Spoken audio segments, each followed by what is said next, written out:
You've probably heard a lot of so-called facts about bourbon. What if I told you a lot of them were completely wrong?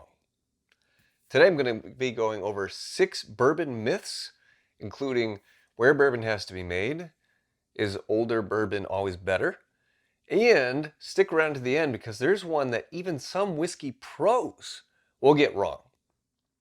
I'm Tim the Suburban Dad, here to share with you 6 bourbon myths and the actual truth behind them. Starting off with one that I see all the time, the myth that bourbon must be made in Kentucky in order to be called bourbon. Well, this is completely false. According to the law, bourbon simply has to be made somewhere in the United States. That could be Florida, California, Maine, Alaska, you name it. So you got companies, think about Ross and Squibb, they're probably the biggest producers of whiskey in Indiana. There's 13th Colony in Georgia. There's Still Austin in Texas. Now, I can understand where this myth could come from because whiskey originated in Kentucky and it became so popular there because the limestone water that was used really helped create great quality bourbon way before all the fancy techniques and technology existed. Myth number 2, older bourbon is always better. The sweet spot for bourbon generally is 6 to 12 years, roughly.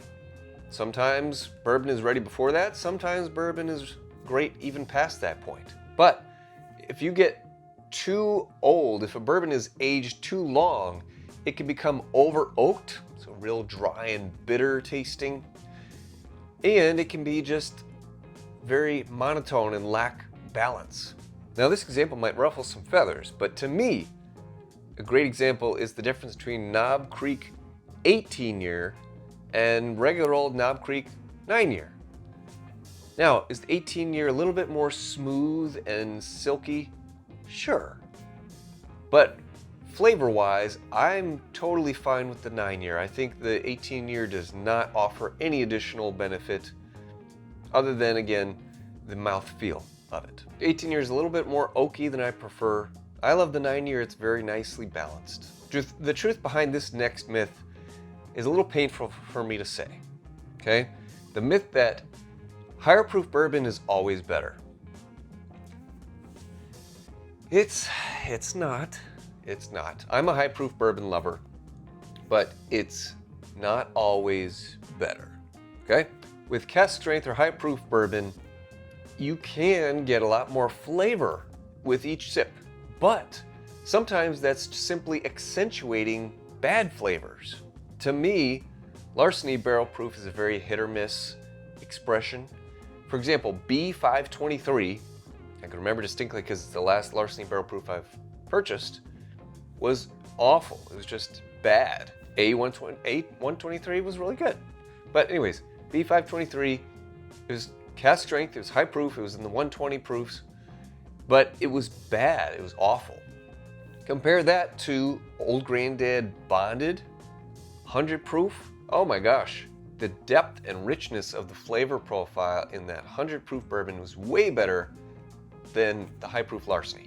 Now, the one thing I will say that is much more commonly achieved with higher proof bourbon is the mouthfeel. You tend to be able to get more of a rich and viscous mouthfeel as opposed to something lower proof and more watered down. Myth number 4, bourbon has to be an exact certain percentage of corn in order to be considered bourbon. Well, the truth is that's only partly accurate. Bourbon has to be made of at least 51% corn, but it could be more than that. And the rest of the 49% could be any kind of grain. It could be rye, could be wheat, could be quinoa, could be rice, whatever you want to mess with. Now take Jimmy Red, for example. They are 100% corn mash bill.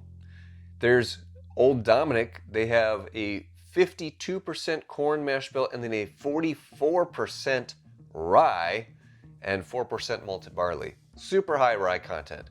And that all changes the flavor profile dramatically. It adds a lot more spice and chocolatey notes to it. Or there's Maker's Mark. Theirs is 70% corn, 16% red winter wheat, and 14% malted barley. And that wheat gives it a more soft, syrupy mouthfeel to it. Number 5, drinking bourbon neat is the best way to drink bourbon. Again, 99.9% of the time I'm drinking bourbon neat. However, first of all, you can drink bourbon however the heck you want to drink it. You should know that by now. It doesn't matter what other people say. They might judge you a little bit, but in the end, drink it how you want to drink it. Otherwise, why bother if you're not enjoying it? Now, sometimes adding a little bit of water, a few drops of water, can really open up a bourbon in a great way and expose some flavors that otherwise are more mixed in. Or you can even add a little bit of ice and get the same effect. Heck, even Elmer T. Lee, formerly of Buffalo Trace, he used to mix his bourbon with Sprite or 7-Up. And he was considered to be a master of bourbon distilling. So, have at it. Now the last myth, and this one is a little bit tricky, even for you more experienced bourbon drinkers. The myth is bourbon has to be aged for a minimum amount of time, minimum number of years. This is actually completely false. As long as the label just says bourbon, there is no minimum age statement required. If it says straight bourbon, then you know it has to have been aged at least 2 years. And if it says bottled in bond, that means it has to have been aged at least 4 years. But otherwise, it could be aged 6 months, could be aged 16 years. Nobody's gonna wanna drink a 6-month-old bourbon, but legally, you could do that if you were so inclined. There you have it, guys. What bourbon myths have you heard that you're not sure about? Feel free to ask away in the comments and I'll answer as best I can. Thanks for watching today. Make sure you subscribe to the channel, like this video, and I'll see you next time. Cheers.